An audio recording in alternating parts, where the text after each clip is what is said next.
Dear viewers, हम CNS का chapter 22 sedative hypnotic drugs को आज स्टार्ट करेंगे। हम इसमें जितनी भी ड्रग्स हैं उनका ओवरव्यू लेंगे और जो मेन पॉइंट्स हैं, इंपॉर्टेंट पॉइंट्स हैं, उनको हाईलाइट करेंगे। सो फर्स्ट ऑफ ऑल हम देखते हैं कि सेडेटिव हिप्नोटिक ड्रग्स का यूज़ क्या है। अब जितनी भी हमारे पास सेडेटिव ड्रग्स दी जाती हैं, ये क्या होती हैं कि हमारे पास जो CNS होता है उसकी एक्टिविटी को डिप्रेस करती हैं। As we all know, CNS का क्या फंक्शन है कि हमारी इमोशंस, हमारी जितनी भी सेंसेशंस हैं, सेंसरी इनपुट हो गई, मोटर इनपुट हो गई, वो कौन कंट्रोल कर रहा है? CNS कंट्रोल कर रहा है। सो जब हम हाइपर एक्टिव हुआ होता है CNS, जब स्टेट ऑफ एंजाइटी होती है, स्टेट ऑफ लाइक आप ओवर थिंकिंग कर रहे होते हैं, आपकी थॉट्स को डिप्रेस करने के लिए, उनको सप्रेस करने के लिए हम डिप्रेसेंट यूज़ करते हैं, which are known as hypnotic or sedative hypnotic drugs.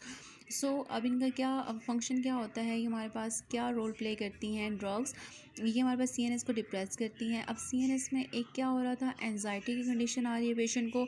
एक ये है कि उसको स्लीप नहीं है, उसकी स्लीप जो है वो प्रॉपर नहीं है।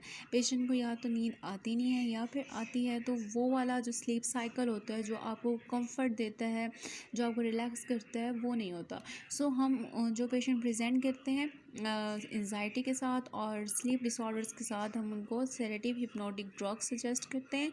तो उससे क्या होता है, उनके CNS की जो एक्टिविटी होती है वो डिप्रेस हो जाती है, डिप्रेसेंट इफेक्ट आता है, और एंजाइटी की जो स्टेट होती है वो रिलीफ हो जाती है, और स्लीप भी इनकरेज होती है।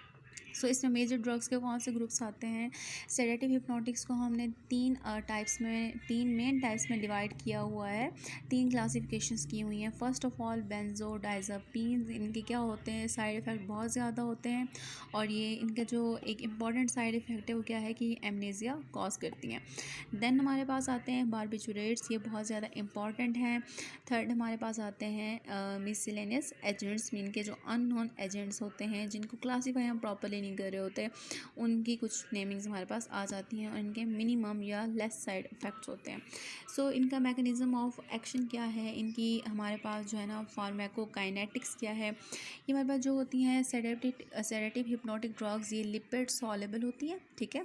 लिपिड सॉलेबल होती हैं, तो ये हमारे पास कहाँ जो इनका मेटाबॉलिज्म क्या होता है, ये एब्जॉर्ब कहाँ हो रही होती हैं? GIT में हमारे पास ये एब्जॉर्ब हो रही होती हैं। इनकी डिस्ट्रीब्यूशन ब्रेन के लिए भी बहुत ज़्यादा अच्छी होती है।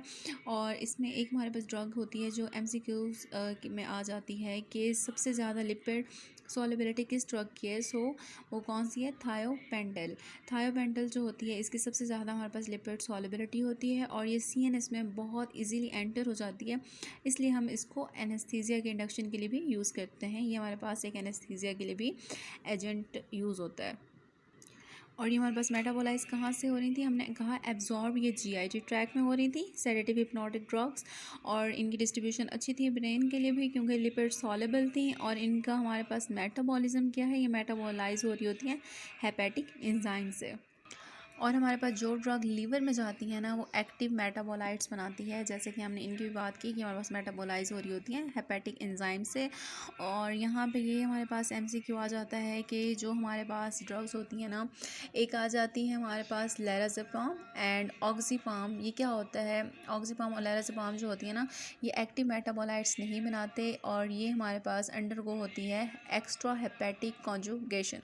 सो ये हमारे पास एक इम्पॉर्टेंट पॉइंट इसमें आ जाता है। नेक्स्ट हम इनके मैकेनिज़्म ऑफ एक्शन देखते हैं। मैकेनिज़्म ऑफ एक्शन देखने से पहले हम इनके यहाँ पे कुछ टर्म्स देखते हैं जो इम्पॉर्टेंट हैं। अब यहाँ पे हमारे पास जो डिपेंडेंस और टॉलरेंस की टर्म यूज़ की गई है, ये बहुत ज़्यादा पूछी जाती है। इनका डिफरेंस पूछा जाता है कि डिपेंडेंस और टॉलरेंस का क्या डिफरेंस है। सो डिपेंडेंस क्या है कि ये वो स्टेट है कि आप अगर ड्रग नहीं लेते तो आपको मतलब अनप्लेजेंट फीलिंग्स आती हैं, आप टोटली ड्रग पर डिपेंड कर रहे होते हो। जब तक आप ड्रग नहीं लेते, आपको लगता है कि आपको जो है ना, आप रिलैक्सेशन आपको नहीं मिलेगी, आप बहुत ज़्यादा उसके एडिक्ट हो जाते हो। सो फर्स्ट डिपेंडेंस ये है कि आप ड्रग पे डिपेंड कर रहे होते हो, और टॉलरेंस ये होती है कि आप जब काफ़ी टाइम के लिए एक ड्रग लेते हो, क्रॉनिक यूज़ करते हो ड्रग का, तो उसकी वजह से ये होता है कि हमारे पास जो डोज़ हम ड्रग की ले रहे होते हैं उस पर ड्रग रिस्पॉन्स नहीं दे रही होती, बॉडी रिस्पॉन्स नहीं दे रही होती, वो ड्रग रिस्पॉन्स बॉडी में जाके प्रोड्यूस ही नहीं कर रही होती, क्योंकि बॉडी के अंदर टॉलरेंस डेवलप हो जाती है। तो उसकी हमें डोज़ इंक्रीज़ करनी पड़ती है विद टाइम, ताकि हमारे पास ड्रग अपना इफेक्ट प्रोड्यूस करे। सो डिपेंडेंस क्या आती है कि हम ड्रग पे डिपेंड कर रहे हैं, अगर हम ड्रग नहीं लेंगे तो अनप्लेजेंट सा इफेक्ट देगी, और टॉलरेंस क्या है कि हमारे पास डोज को इंक्रीज़ करना पड़ता है अगर हम काफ़ी टाइम एक ड्रग लेते हैं। नेक्स्ट हम देखते हैं मैकेनिज़्म ऑफ एक्शन क्या है। अब हमारे पास जो बेंजोडाइज़ेपिन्स होती हैं और जो बारबिटूरेट्स होते हैं ना, इनका मैकेनिज़्म ऑफ एक्शन ये होता है कि ये क्लोराइड चैनल को ओपन करते हैं। लेकिन कैसे करते हैं ये हम देखते हैं। जो बेंजोडाइज़ेपिन्स होते हैं ना, ये हमारे पास बाइंड करते हैं बेंजोडाइज़ेपिन रिसेप्टर से, जो कि फैसिलिटेट करता है गाबा अटैचमेंट टुवर्ड गाबा रिसेप्टर। ठीक है, बेंजोडाइज़ेपिन हमारे पास बेंजोडाइज़ेपिन रिसेप्टर के साथ जो है अटैच हुई, बाइंड हुई, उन्होंने फैसिलिटेट किया गाबा अटैचमेंट को गाबा रिसेप्टर के लिए। देन हमारे पास क्लोराइड चैनल जो हुए ओपन हुए और हाइपर पोलराइजेशन हो गई।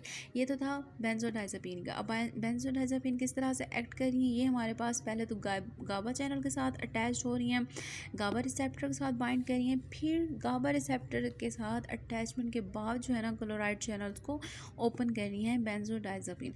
लेकिन बारबिटूरेट्स होती हैं, इनका इफेक्ट ऑपोजिट होता है कि ये हमारे पास डायरेक्ट ही जाके ओपन कर लेती हैं क्लोराइड चैनल्स को। ये पहले हमारे पास अटैच नहीं होती गाबा रिसेप्टर के साथ, ये डायरेक्टली ओपन करती हैं क्लोराइड चैनल्स को। सो ये हमारे पास डिफरेंस है बेंजोडाइज़ेपिन और बारबिटूरेट्स में कि बारबिटूरेट्स डायरेक्ट ओपन करती हैं क्लोराइड चैनल्स को, जबकि जो बेंजोडाइज़ेपिन होती हैं वो पहले गाबा रिसेप्टर के साथ अटैच होती हैं, देन वो क्लोराइड चैनल्स को ओपन करती हैं। अब क्योंकि जो बारबिटूरेट्स होती हैं डायरेक्ट क्लोराइड चैनल को ओपन करती हैं, तो हम इनको कहते हैं गाबा माइमेटिक। मीन्स कि हमारे पास गाबा जो है ना उनका क्या कर रही हैं, फंक्शन को मिमिक कर रही हैं। सो हम इनको गाबा माइमेटिक्स कहते हैं। ये इनका मैकेनिज्म ऑफ एक्शन हो गया। हमने देखा ये क्या कर रही है, इनका फंक्शन क्या है, ये स्लीप को इंड्यूस कर रही हैं और रिलैक्सेशन को इंड्यूस कर रही हैं। ये ड्रग के साथ वही वाले फंक्शंस मेंशन किए हुए हैं जो हम डिस्कस कर चुके हैं। नेक्स्ट ये है कि एंटी कन्वल्सेंट एक्शन भी होता है कि जो सीज़र होते हैं ना, हम उनकी एक्टिविटी को भी सप्रेस कर सकते हैं बारबिटूरेट्स और कुछ बेंजोडाइज़ेपिन से। ठीक है, और मसल को भी रिलैक्स कर रही होती हैं। ये सारा हमने डिस्कस किया। क्लिनिकल यूजेस क्या हैं, हम स्लीप डिसऑर्डर्स में यूज़ कर रहे हैं, एनजाइटी स्टेट है तो हम उसमें भी यूज़ कर रहे होते हैं। अच्छा, हम इसकी यहाँ पे एक दफ़ा फिर से फार्माकोकाइनेटिक्स देखते हैं। यहाँ पे कुछ पॉइंट्स ऐड हुए हैं कि ये एक तो ऑरली वेल एब्जॉर्ब होती हैं, उसके बाद क्या होता है ये बाइंड कर लेती हैं हमारे पास प्लाज्मा प्रोटीन के साथ, और जो होता है इनकी डिस्ट्रीब्यूशन बहुत अच्छी होती है। फिर ये मेटाबोलाइज होती हैं और एक्सक्रीट हो जाती हैं यूरिन में।